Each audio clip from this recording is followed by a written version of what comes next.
بسم اللہ الرحمن الرحیم۔ تحصیل المنطق کا دوسرا باب ہے تصدیقات۔ اس کا سبق نمبر 2 تھا قضایا کی بحث۔ قضایا کی 4 قسمیں، پھر اسی طریقے سے قضیہ معصورہ کی 4 قسمیں، سب ہم تفصیل سے سمجھ چکے ہیں۔ آج کی اس ویڈیو کے اندر اسی سے متعلقہ کچھ سوالات کو ہم حل کریں گے اور اس میں جو قضایا ہیں ہم اس کو پہچاننے کی کوشش کریں گے۔ تو دیکھیں سوال بھی یہی ہے، قضایا مندرجہ ذیل میں اقسام قضایا کی بتاؤ۔ دیکھیں یہ جو قضایا ہے یہ قضیہ کی جمع ہے۔ یہ کچھ حضرت نے مثالیں لکھی ہیں یہاں پہ، ان میں سے ہر کے متعلق ہم نے یہ دیکھنا ہے کہ یہ قضیہ ہے تو کون سا قضیہ ہے، اور اگر قضیہ معصورہ ہے تو قضیہ معصورہ کی کون سی قسم ہے۔ سب سے پہلے نمبر پر ہے امر مسجد میں ہے۔ اب یہ دیکھیں جو امر مسجد میں ہے یہ قضیہ کی پہلی قسم ہے، قضیہ شخصیہ۔ یہ اس کو قضیہ مخصوصہ بھی کہتے ہیں۔ کیونکہ اس کا جو فرد ہے، اس کا جو موضوع ہے وہ مفہوم نہیں ہوتا، وہ کلی نہیں ہوتا، بلکہ ایک مخصوص فرد ہوتا ہے جس کے اوپر حکم لگ رہا ہوتا ہے۔ اور یہاں پر بھی اگر آپ دیکھیں گے تو امر ایک مخصوص فرد ہے جس پر مسجد میں ہونے کا حکم لگ رہا ہے۔ دوسرے نمبر پر دیکھیں حیوان جنس ہے۔ یہ دوسری قسم ہے قضیہ کی، قضیہ طبیعہ۔ کیونکہ قضیہ طبیعہ میں ہم نے یہ پڑھا تھا کہ اس کا موضوع وہ ایک کلی ہوتا ہے اور جو حکم اس کلی کے افراد پر نہیں لگتا بلکہ اس کلی کے مفہوم پر لگتا ہے۔ تو یہاں پر بھی دیکھیں حیوان جنس ہے۔ اب اس کا یہ موضوع ہے وہ حیوان ہے، اور حیوان ایک کلی ہے، اور کلی کے افراد و جزیات پر حکم نہیں لگ رہا کہ گھوڑا اور بکرا وغیرہ، بلکہ اس کلی کا جو مفہوم ہے اس کے اوپر حکم لگ رہا ہے کہ یہ ایک جنس ہے اور اس کی پھر آگے قسمیں ہوتی ہیں۔ تیسرے نمبر پر دیکھیں ہر گھوڑا ہنہناتا ہے۔ یہ قضیہ کی تیسری قسم ہے، قضیہ معصورہ۔ قضیہ معصورہ کیسے ہے؟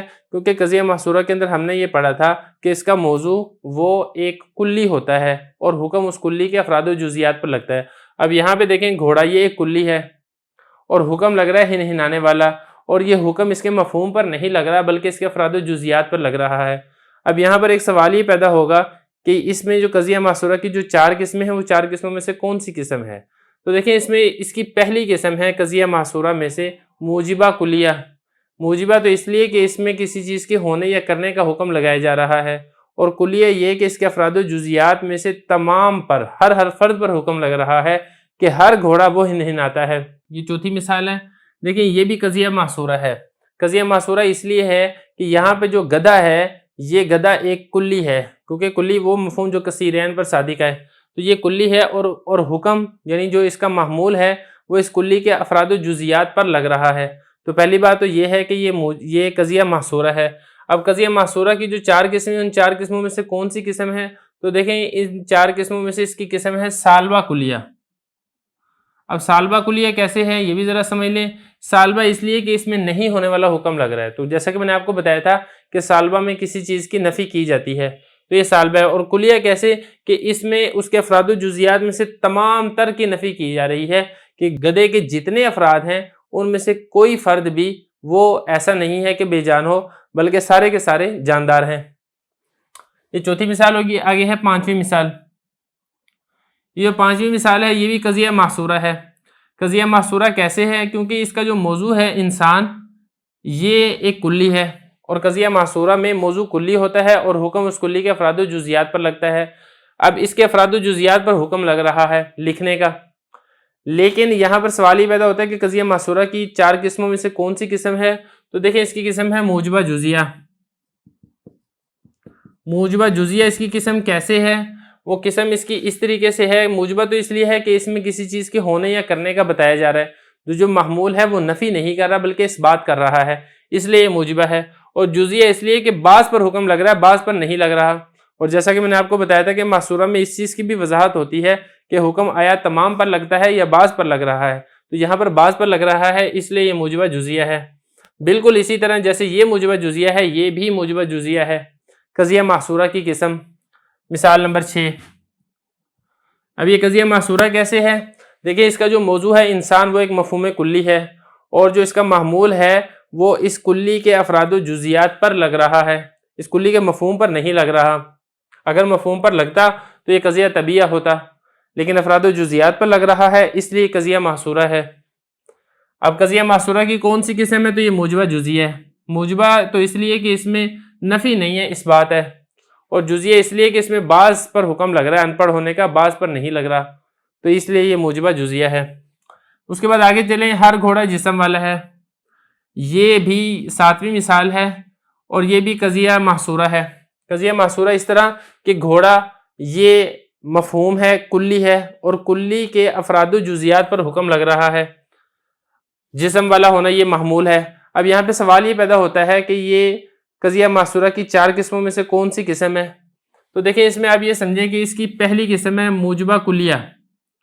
موجبہ تو اس لیے کہ اس میں اس بات ہے، اور کلیہ اس لیے کہ اس میں اس کے افراد و جزیات میں سے ہر فرد اور ہر جزی پر حکم لگ رہا ہے کہ گھوڑے کا ہر فرد وہ جسم والا ہے، تو یہ موجبہ کلیہ ہے۔ اس کے بعد آگے دیکھیں کوئی پتھر انسان نہیں، یہ کون سی قسم ہے؟ پہلی بات تو یہ کہ قضیہ محصورہ ہے۔ اب یہ قضیہ محصورہ کیوں ہے؟ وہ اس لیے کہ پتھر یہاں پر یہ اس کا موضوع ہے اور یہ کلی ہے، کثیرین پر صادق آتا ہے، اور حکم لگ رہا ہے انسان ہونے کا، تو اس لیے یہ قضیہ محصورہ ہے، کیونکہ قضیہ محصورہ میں اس کے افراد و جزیات پر حکم لگتا ہے۔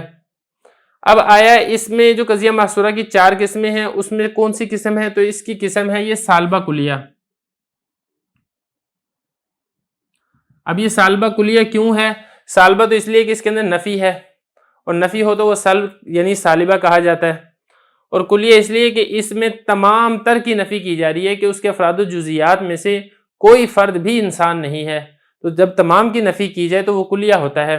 اس کے بعد آگے دیکھیں ہر جاندار مرنے والا ہے، یہ دیکھیں یہ بھی قضیہ محصورہ ہے، کیونکہ اس کا جو جاندار یہ اس کا موضوع ہے اور یہ مفہوم کلی ہے، کثیرین پر یہ صادق آتا ہے، اور اس کا محمول یہ مرنے والا ہے، جو کہ اس کلی کے افراد و جزیات پر صادق آ رہا ہے، بولا جا رہا ہے۔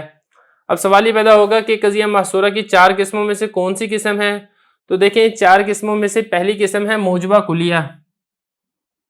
موجبہ تو اس لیے کہ اس میں نفی نہیں کی جا رہی، اس بات کیا جا رہا ہے، اور کلیہ اس لیے کہ اس میں تمام پر حکم لگ رہا ہے مرنے کا۔ اگلی مثال بھی ایسے ہی ہے، ہر متکبر ذلیل ہے، یہ بھی موجبہ کلیہ قضیہ محصورہ ہے۔ قضیہ محصورہ اس لیے کہ متکبر یہ کلی ہے اور حکم اس کلی کے افراد و جزیات پر لگ رہا ہے، اور اس کے تمام تر افراد و جزیات پر لگ رہا ہے، اس لیے موجبہ کلیہ ہے۔ یہ بھی ایسے ہی ہر متواضع عزت والا ہے، متواضع یہ بھی ایک کلی ہے اور حکم اس کلی کے تمام افراد و جزیات پر لگ رہا ہے، اس لیے یہ قضیہ محصورہ ہے، اور قضیہ محصورہ کی قسم موجبہ کلیہ ہے، کیونکہ کلیہ میں تمام افراد و جزیات پر حکم لگتا ہے۔ اور آخری مثال میں بھی بالکل ایسے ہی ہے، ہر حریص خوار ہے، حریص حرص کرنے والا، لالچ کرنے والا، خوار ہے مطلب ذلیل ہے، ہر لالچ کرنے والا ذلت اٹھاتا ہے۔ اب یہاں پر بھی دیکھیں یہ قضیہ محصورہ ہے، کیونکہ حریص یہ کلی ہے اور حکم اس کلی کے افراد و جزیات پر لگ رہا ہے، اور چونکہ تمام افراد و جزیات پر حکم لگ رہا ہے اس لیے یہ قضیہ محصورہ کی پہلی قسم موجبہ کلیہ ہے۔ اسی کے ساتھ ہی ہماری سبق کی تمرین مکمل ہوتی ہے۔